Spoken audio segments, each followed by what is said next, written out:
Felicity Hartwell angled her narrowboat into the mooring at Thistledown Wharf, letting the bow bump the bank with a satisfying thud. The June evening was mild, scented with elderflower and distant chimney smoke, and the water of the Grand Union Canal reflected pink clouds like spun sugar. She tied off, tucked an errant chestnut curl under her headscarf, and gave the painted cabin door an affectionate pat. "Home for the week, Spode and Spoon," she murmured. Thistledown's annual Summer Arts Festival always drew Felicity. Art lovers with deep pockets for porcelain teacups, musicians who played for a pot of Darjeeling, and holiday cruisers curious enough to buy her entire sampler pack before realizing it wouldn't fit in their backpacks. This year promised even greater bustle because Lord Allerton had loaned a Turner sketch from his private collection, Brookside Dusk, to be displayed in the village hall. Felicity set out chalkboards advertising rare teas and canal comforts, then hauled 3 wicker hampers onto the roof. She lifted the lid of the smallest and inhaled bergamot, rose, and the faintest kiss of smoke. This was her newest acquisition, a 19th-century recipe she'd rescued from a Dorset attic christened Moonlit Rose Congu. Only 20 tins existed. She polished one with her sleeve, already envisioning ladies in straw hats declaring it utterly bewitching.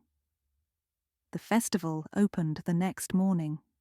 Felicity brewed sample cups on her spirit stove and watched visitors drift among artists' stalls lining the towpath. Midway through the first day, emerald-eyed gallery owner Dominic Crewe sauntered over. Dominic, always in linen suits and ironic spectacles, had been appointed temporary guardian of the Turner. "What do I smell?" he asked, nose twitching like a rabbit's. "Moonlit Rose Congu." Felicity poured a measure into a porcelain thimble cup. Only a whiff of smoke, despite appearances. Dominic tasted, eyes widening. Notes of, good grief, violets at midnight. He bought 2 tins for the gallery's refreshment table and departed, humming. By late afternoon, Felicity's voice had grown hoarse from explaining brewing temperatures. She shut the hatch, strolled toward the riverside stage, and found a seat beside Jonah Reed, a softly spoken retired chemist who lived on the neighbouring boat. Jonah cradled his tabby cat, Darjeeling, on his knee. "Heard your new blend is causing a stir," he said. "Just delighted taste buds," Felicity replied. Jonah tipped his straw hat. "Let's hope it stops there." At dawn the next day, a shriek shattered the bird's song. Felicity jerked upright in her bunk and smacked her head on the ceiling beam. She scrambled topside to find art students milling about the towpath, faces ashen. Word travelled swiftly. The Turner had vanished overnight. The festival's star attraction, gone. Detective Inspector Ivy Merriman arrived before breakfast, her beige trench somehow immaculate despite the towpath mud. She questioned volunteers, festival stewards, and everyone who'd been near the village hall. Felicity watched from her hatch, fingers tightening around her mug. Before noon, another rumour surfaced. Several people who'd attended the gallery's wine and tea reception the previous evening were experiencing visions. A watercolourist insisted the sun had melted and dripped through the ceiling. A potter claimed the canal water turned to emerald glass before his eyes. Dominic Crewe himself was found at dawn wandering the towpath in pyjamas, declaring he'd followed a crimson-cloaked woman carrying a moon. Felicity's stomach twisted. Every hallucinating witness had drunk moonlit rose Congu. 3. She locked the cabin door and unlatched her tea chest. Tin after tin smelled benign, but the rare blend seemed sharper now, almost medicinal. She pinched a few leaves into her palm. Among the dark curls of China Congu and pink rose petals, lay slivers of something pale and papery. She plucked one. The shard reminded her of a dried trumpet-shaped bloom. Angel's trumpet, Jonah confirmed that evening, adjusting his spectacles as he peered at Felicity's makeshift microscope, a jeweller's loupe balanced on a jam jar. Brugmansia, rich in scopolamine, nasty hallucinogen if ingested. Someone must have adulterated the tea, Felicity said. I would never ship contaminated leaves. Jonah's cat pawed the sample, uninterested. Could have been accidental, Jonah mused. Your Dorset attic might have stored herbal remedies alongside tea. But the visions are suspiciously convenient, Felicity said. A gallery full of drugged observers the same night a valuable artwork goes missing? It feels orchestrated. He nodded. You need to tell the police. I also need to show them I'm not to blame, she said, worrying her lower lip. If I solve the theft, the contamination looks like evidence rather than negligence. Jonah's eyes twinkled. An excellent plan. How do we start? 4. They began with the list of hallucinating guests. Dominic Crewe, 2 volunteer stewards, a visiting critic named Philippa Bostwick, and Imogen Vane, the flamboyant art restorer hired to prepare the Turner's frame. Imogen, famous for crimson trousers and a laugh that ricocheted off canal bridges, had spent part of the reception perched on Felicity's roof. She had begged for storage space for a box of documents, sliding it beneath Felicity's counter while the merchant tended customers. I'll fetch that box, Felicity decided. She approached Spode and Spoon's cupboard, pulled out the cardboard crate Imogen had stashed, and lifted the lid. Inside lay strips of chamois, tubes of gilt cream, and an empty sachet labelled Angel's Trumpet, Herbal Sleep Aid. Felicity's pulse throbbed. Imogen had opportunity and motive. As restorer, she knew security protocols. As drug provider, she could muddy every witness's memory. Before she could snap the cupboard shut, someone rapped the hull. Felicity flinched, shoved the sachet into her apron, and climbed topside. Detective Merriman stood on the towpath, notebook poised. Miss Hartwell, may we speak? Felicity invited her aboard, heart rattling. She served a pot of honest Ceylon and confessed that her rare blend had been tainted with hallucinogenic plant matter. Jonah, summoned across the gunwale, produced a short report he'd penned on Spode and Spoon stationery, complete with Latin names and estimated dosages. Merriman listened, brow furrowed. You're telling me the guests were drugged, so their accounts of last night can't be trusted. Convenient. Felicity stiffened. I loathe convenience in mysteries, Inspector. I prefer truth. Please test the tea tins Dominic purchased. You'll find the same contamination. Meanwhile, may I examine the crime scene? Merriman pursed her lips, perhaps amused by Felicity's brass. Stay in sight of my constables. The village hall smelled of floor polish and stale wine. Easels still displayed local landscapes, but the pedestal meant for the Turner stood bare. Felicity paced, inhaling residual scents. Varnish, lilac cologne, and, yes, her own rose-smoked tea. She noticed something the constables had missed, a smear of gold leaf on the skirting board, finer than glitter. Restoration gilt cream. She photographed it on her phone. Outside, Jonah sketched a timeline on the back of a paper napkin. Reception began 7 p.m. Turner locked in steel bracket. Dominic, Imogen, critics, volunteers present. 10 p.m. Guests depart. Midnight, security guard does rounds, glimpses nothing amiss. 3 a.m. Dominic found sleepwalking. What if Imogen never left? Felicity said. She could hide, drug the teapot, wait for everyone's memory to blur, then unhook the Turner. Jonah rubbed his chin. But where did she hide a 14-inch sketch? Removing it from the frame would leave residue. You'd need a safe, flat container. A tea chest, Felicity finished, eyes widening. My tea chest. She dashed back to her boat. The antique oak box bolted beneath her bunk stored overflow tins. She unscrewed the brass hasp, lifted tins aside, and found nothing.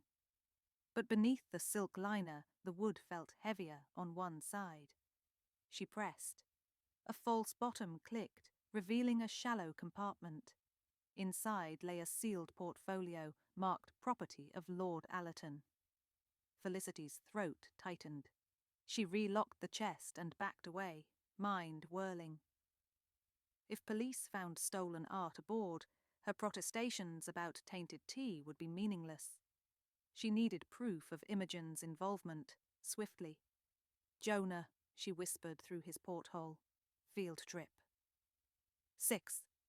They set out at twilight toward Loch 9, where unused workboats often moored. Imogen's weekend residence was a crimson narrowboat named Scarlet Glance, painted with a glossy black raven at the prow. Several hallucinating witnesses had described following a woman in red leading a black bird along the water. Felicity suspected Scopolamine's subconscious had merely replayed what their waking eyes had glimpsed, Imogen's boat under moonlight. The towpath lanterns sputtered as they approached Scarlet Glance. No light shone from its windows. Jonah kept watch while Felicity picked the padlock on the stern hatch with a hairpin. She slipped inside, heart galloping. The cabin smelled of turpentine. Canvases leaned against the walls, studies of locks, bridges, willow branches. On the tiny table lay a tube of gilt cream, identical to the one in her cupboard. But it was the sight of a second sachet, Angel's trumpet torn open, that made Felicity shake. Thunder rumbled distantly. She almost missed the soft scrape of a boot behind her. Imogen stood in the hatchway, a torch in hand, crimson trousers glowing. "You're trespassing," she said, voice silky. "Looking for the Turner," Felicity replied. "It was never in my tea chest until you planted it." Imogen's smile showed small, perfect teeth. "A pity you found the false bottom. I'd planned to retrieve the sketch and sail tonight. Keen observation for a merchant." "Mixed with chemical expertise," Jonah said, appearing in the door, Darjeeling slinking at his ankles. Imogen's gaze flickered. "All I need is 5 minutes. I assure you, Lord Allerton's insurance will compensate him. Art in private collections is wasted." She lifted a slender pistol, the start gun used for canal races, Felicity realized, capable of firing blanks but fitted with a flare cartridge. Jonah raised his hands. "Imogen, think the plan through. You drugged half the festival. That's aggravated assault. Walk away now. You'll face years, not decades. Spare me the sermon." She waved the gun toward the hatch. "We'll take a stroll. You'll both board your boat, raise the kettle, and sail south until I retrieve my property." Felicity, mind racing, stepped forward as if complying. She brushed against the cabin's crowded shelf, sending a tin of gouache rolling across the floorboards. When Imogen bent instinctively, Felicity hurled the canal rock she'd pocketed earlier, weighty, flat, straight at the flare gun. It struck Imogen's wrist. The gun fired, a red flare screeching upward, bursting through the open hatch into the night sky like a firework. Jonah lunged, wrestling Imogen's arms. Darjeeling hissed in solidarity. Felicity grabbed a coil of mooring rope and secured the restorer's wrists with knots practiced over years of boating. The flare arced above the canal, its crimson bloom drawing constables from 3 bridges away. 7. Back at Thistledown Wharf, Detective Merriman took Felicity's statement, while Imogen, cuffed and scowling, was led to a patrol car. The Turner sketch, unharmed within its portfolio, was escorted to the cruiser under blue lights. Felicity surrendered the contaminated tea tins and Imogen's empty sachets. "I believe Miss Vane spiked the blend during the reception," Felicity explained. "She stored her box in my cupboard to plant evidence and later hid the sketch in my chest. If Jonah hadn't identified the hallucinogen, I'd be scapegoat." Merriman closed her notebook. "Intuitive work, Miss Hartwell, though I don't recommend detective moonlighting." Felicity smiled wanly. "I prefer daylight investigations myself." 8. The festival committee reconvened 2 days later, after news crews departed. Dominic Crewe, sheepish in a borrowed cardigan, apologized publicly for serving tea without proper labeling, his cheeks nearly as crimson as Imogen's trousers. Lord Allerton sent a note of gratitude to Felicity and Jonah, promising a modest reward from his wine cellar. Felicity used the money not for wine, but for a new blend. Hartwell's Rose Without Thorns, made with locally grown petals, triple-inspected leaves, and absolutely no nightshade relatives. She offered complimentary cups to anyone still skittish. On her final night at Thistledown, Felicity sat on the roof of Spode and Spoon with Jonah and Darjeeling, feet dangling over the water. Lanterns bobbed on the canal like sleepy fireflies. Festival laughter drifted across the water. A quartet played lullaby jazz on the green. "Do you suppose art and tea should ever mix again?" Jonah asked. Felicity clinked her teacup against his. "Only under strict supervision, and perhaps a decent biscuit." He chuckled. "Hallucinogenic tea leading to an art theft. Never thought I'd see such chemistry outside a laboratory." Felicity gazed at the mirror-still canal. "Life on the water brews its own surprises. But I'd welcome a quiet stretch." "You say that now," Jonah sipped. "Wait until the Autumn Folly Regatta." Felicity breathed the steam rising from her cup. No smoke, no uninvited trumpet blooms, only roses and malt. "Whatever the season brings," she said, "we'll be ready with kettle, cat, and deductive minds." And under the sleepy stars of Thistledown, the canal lapped gentle applause against weathered hulls.